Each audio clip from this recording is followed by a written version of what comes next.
दोस्तों, 18वीं शताब्दी के उत्तरार्ध और 19वीं शताब्दी के पूर्वार्ध में कुछ पश्चिमी देशों के तकनीकी, सामाजिक, आर्थिक और सांस्कृतिक स्थिति में काफी बड़ा बदलाव आया। इसे ही औद्योगिक क्रांति के नाम से जाना जाता है। तो चलिए आज हम आपको बताते हैं औद्योगिक क्रांति के इतिहास के बारे में। तो welcome back to the knowledge of history channel and this channel and all scripts are owned by Hitesh Giri Gosai. औद्योगिक क्रांति यानी इंडस्ट्रियल रिवॉल्यूशन के प्रारंभ होने के पहले घरेलू उद्योग धंधों का बोलबाला था। शिल्पकार, कारीगर, दस्तकार अपने घरों के सुंदर सुंदर वस्तुएं तैयार करते थे।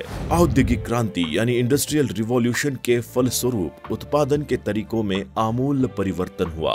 मानवीय श्रम के स्थान पर यंत्रों का प्रयोग शुरू हुआ। नई नई मशीनें बनी। इस प्रकार दस्तकारी के स्थान पर वैज्ञानिक अनुसंधानों के फलस्वरूप जब कारखानों का जन्म हुआ और उत्पादन में वृद्धि हुई तो इसे ही औद्योगिक क्रांति यानी इंडस्ट्रियल रिवॉल्यूशन की संज्ञा दी गई। आसान बातों से समझे दोस्तों तो औद्योगिक क्रांति यानी इंडस्ट्रियल रिवॉल्यूशन का अभिप्राय उन परिवर्तनों से है जिन्होंने ये संभव कर दिया कि मनुष्य उत्पादन के प्राचीन तरीकों को छोड़कर बड़ी मात्रा में बड़े बड़े कारखानों में वस्तुओं का उत्पादन कर सके।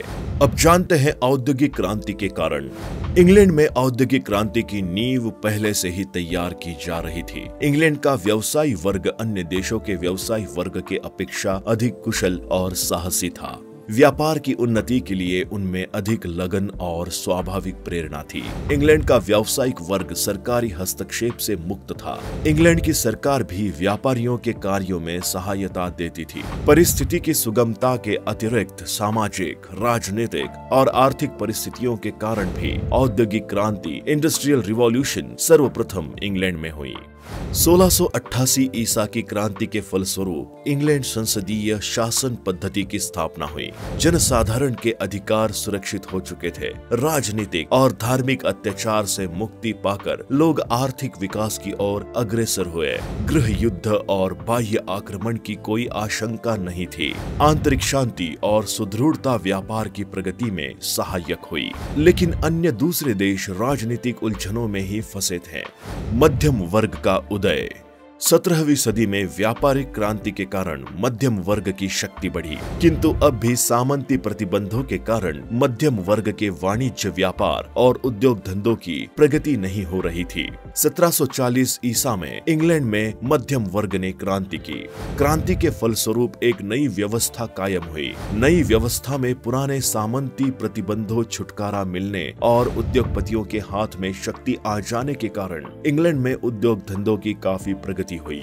चूंकि इंग्लैंड में मध्यम वर्ग के हाथ में राजनीतिक सत्ता फ्रांस और अमेरिका से पहले आई थी, इसलिए औद्योगिक क्रांति यानी इंडस्ट्रियल रिवॉल्यूशन का प्रारंभ भी पहल इंग्लैंड में हुआ। पूंजी की अधिकता। इंग्लैंड का व्यापार पूर्वी और पश्चिमी द्वीप समूहों से होता था। इससे इंग्लैंड को अधिक मुनाफा प्राप्त होता था। देश में पूंजीवादी व्यवस्था दिन प्रतिदिन जोर पकड़ती जा रही थी। बची हुई पूंजी का उपयोग लोग उत्पादन बढ़ाने में करने लगे। उत्पादन बढ़ने से औद्योगिक क्रांति यानी इंडस्ट्रियल रिवॉल्यूशन को प्रोत्साहन मिला। बैंक प्रणाली के विकास से भी धन इकट्ठा करने में मदद मिली। वस्तुओं की बढ़ती हुई मांग। 18वीं शताब्दी के युद्ध के परिणाम भी औद्योगिक क्रांति यानी इंडस्ट्रियल रिवॉल्यूशन की प्रगति में सहायक सिद्ध हुए। इंग्लैंड पेशेवर सिपाहियों के लिए युद्ध सामग्री तैयार करता था। सामानों की बढ़ती हुई मांग ने उत्पादन के तरीके और साधन में परिवर्तन को आवश्यक बना दिया था। ऐसी परिस्थिति पैदा हो गई थी कि लोगों को बड़े पैमानों पर वस्तुओं के उत्पादन में अपनी बुद्धि लगानी पड़ी।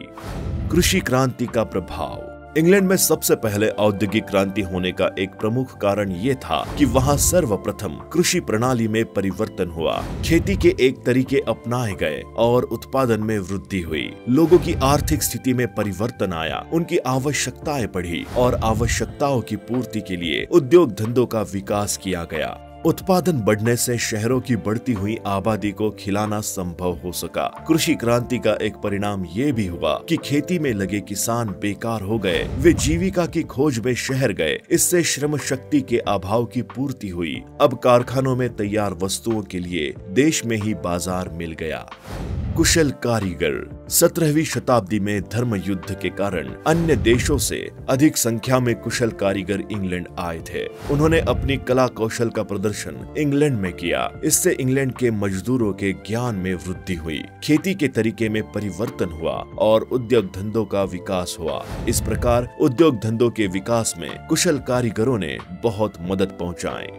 कच्चे माल की सुविधा। 18वीं शताब्दी के मध्य तक इंग्लैंड का औपनिवेशिक साम्राज्य पूर्वी कनाडा, उत्तरी अमेरिका, फ्लोरिडा, भारत, पश्चिमी द्वीप समूह, पश्चिमी अफ्रीका, जिब्राल्टर तक फैल चुका था। इन स्थानों से इंग्लैंड को पर्याप्त मात्रा में कच्चा माल मिल जाता था। साथ ही निर्मित वस्तुओं की खपत के लिए बाजार भी मिल जाता था। उपनिवेश से धन भी मिल जाता था। इस प्रकार औपनिवेशिक साम्राज्य की वृद्धि से इंग्लैंड को औद्योगिक प्रगति में काफी सहायता मिली, क्योंकि औद्योगिक विकास के प्रमुख साधन पूंजी, श्रम, कच्चा माल और बाजार उपनिवेशों में मिल जाते थे। जनसंख्या में वृद्धि। जनसंख्या में वृद्धि औद्योगिक क्रांति का एक प्रमुख कारण था। बच्चों की सुरक्षा और गरीबों की सहायता की व्यवस्था की गई थी। अब लोग आसानी से भूखमरी और रोग का शिकार नहीं हो सकते थे। जनसंख्या बढ़ने से उद्योग के विकास के लिए श्रम की पूर्ति हुई। वणिक संघ का पतन। वणिक संघ के पतन के फलस्वरूप भी औद्योगिक क्रांति कामयाबी हासिल कर सकी। वणिक संघ के अंदर लोगों को संघ के नियमानुसार काम करना पड़ता था, लेकिन वाणिक संघ के टूट जाने से लोग अपने पसंद का काम करने लगे। तरह तरह के व्यापार का उदय हुआ। इससे भी औद्योगिक क्रांति को बल मिला। आर्थिक परिणाम। औद्योगिक क्रांति यानी इंडस्ट्रियल रिवॉल्यूशन के फलस्वरूप लोगों के आर्थिक जीवन में परिवर्तन आया। एक और बड़े बड़े कारखानों की स्थापना हुई, तो दूसरी ओर घरेलू उद्योग धंधों का विनाश हुआ। इसका बुरा प्रभाव दस्तकारों पर पड़ा। अमीरी गरीबी साथ साथ बढ़ी। इंग्लैंड की राष्ट्रीय संपत्ति में वृद्धि हुई। अंतर्देशीय व्यापार के साथ साथ अंतर्राष्ट्रीय व्यापार में भी वृद्धि हुई। इंग्लैंड का व्यापार एशिया, अफ्रीका और अमेरिका से होता था। इससे उसे आर्थिक लाभ प्राप्त हुआ। देहात के बेकार मजदूर और दस्तकार शहर में काम करने लगे। इससे शहरों की जनसंख्या बढ़ी और साथ साथ आर्थिक सामाजिक समस्याएं भी उत्पन्न हुई। सामाजिक परिणाम। पौष्टिक आहार और दवा दारू के उचित प्रबंध के कारण जनसंख्या में वृद्धि हुई। दूसरी ओर कारखाना प्रणाली का बुरा प्रभाव मजदूरों के स्वास्थ्य पर पड़ा। मजदूरों को उचित मजदूरी नहीं दी जाती थी। कम मजदूरी के कारण उन्हें अच्छा भोजन नहीं मिलता था। औद्योगिक क्रांति ने सामाजिक विषमता को जन्म दिया। पूंजी कुछ ही लोगों के हाथों में जमा हो गई। पूंजीपति मुनाफा कमाने में लगे रहते थे और वे मजदूरों की सुविधा का ख्याल नहीं करते थे। धनी दिन प्रतिदिन धनी होते जा रहे थे और गरीबों की गरीबी बढ़ती जा रही थी। आर्थिक विषमता ने सामाजिक विषमता को जन्म दिया। समाज में भ्रष्टाचार और व्याभिचार जैसी सामाजिक बुराइयां बढ़ी। इससे लोगों का जीवन कष्टमय हो गया। फ्रांसीसी क्रांति का योगदान। फ्रांसीसी क्रांति ने भी औद्योगिक क्रांति के कारणों में महत्वपूर्ण योगदान दिया। नेपोलियन बोनापार्ट ने अपनी महत्वाकांक्षा की पूर्ति के निमित्त संपूर्ण यूरोप को युद्ध में धकेल दिया। इस उलझन को सुलझाने का भार इंग्लैंड पर पड़ा। इंग्लैंड को न केवल अपने सैनिकों की अपितु अपने साथ ही देशों के सैनिकों की आवश्यकताओं को पूरा करना पड़ा। इसके लिए उत्पादन के तरीकों में सुधार करना आवश्यक हो गया। युद्ध समाप्ति के बाद बेकारी फैल गई। इस बेकारी को दूर करने का एकमात्र उपाय था उद्योग धंधों का विकास करना। इससे उत्पादन बढ़ा। अब तैयार माल को खपाने के लिए दूसरे देशों के बाजार ढूंढने पड़े। कच्चे माल की मंडियां ढूंढनी पड़ी। उपनिवेश बसाने पड़े। इस प्रकार एक के बाद एक समस्या आती गई, जिसका हल औद्योगिक क्रांति से ही किया जा सकता था। औद्योगिक क्रांति यानी इंडस्ट्रियल रिवॉल्यूशन के फलस्वरूप कई लोगों के जीवन स्तर में परिवर्तन आया। जीवन में शान शौकत और विलासता बढ़ी। चीजों का उत्पादन पर्याप्त मात्रा में होने लगा। अब साधारण व्यक्ति भी वैसी चीजों का प्रयोग करने लगा जिनका प्रयोग कभी सिर्फ अमीर वर्ग तक सीमित था। औद्योगिक वर्ग ने मध्यम वर्ग को जन्म दिया।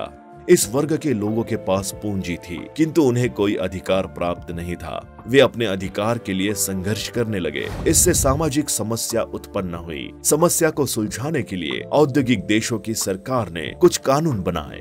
मध्यम वर्ग को सामाजिक समानता मिली। पूंजीवादी अर्थव्यवस्था में मजदूरों का शोषण होता था। उन्हें अधिक देर तक काम करना पड़ता था, लेकिन मजदूरी कम मिलती थी। परिणाम स्वरूप मजदूर संघ का जन्म हुआ। दोस्तों, आज के इस वीडियो में बस इतना ही। अगर आपको हमारा ये वीडियो पसंद आया हो तो इस वीडियो को लाइक करें, शेयर करें और ऐसे ही एपिसोड्स देखने के लिए हमारे channel the knowledge of history को सब्सक्राइब कर ले। मिलते हैं आपसे नेक्स्ट वीडियो में, तब तक के लिए गुड बाय।